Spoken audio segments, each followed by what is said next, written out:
नमस्कार, म शान्त जिरेल, बैतेश्वर 8 नम्बरको वडा अध्यक्ष। विशेष गरिकन हामीले यो ढाका बुनाई तालिम चाहिँ लगभग सञ्चालन गरेको लगभग अहिले 10-12 दिन जति भयो।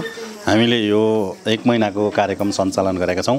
यसको मुख्य उद्देश्य भनेको चाहिँ यो स्थानमा रहेका विभिन्न प्रकारका महिला आदरणीय आमा बुवा दाजुभाइ तथा दिदीबहिनीहरू जो हुनुहुन्छ उहाँहरूलाई लाभान्वित बनाउनको निमित्त र यो खाली रहेको समयमा चाहिँ उहाँहरूको खालीको समय सदुपयोग गर्न र उहाँहरूको आय आर्जन वृद्धि गर्नको लागि हामीले यो कार्यक्रम सञ्चालन गरेका हौँ।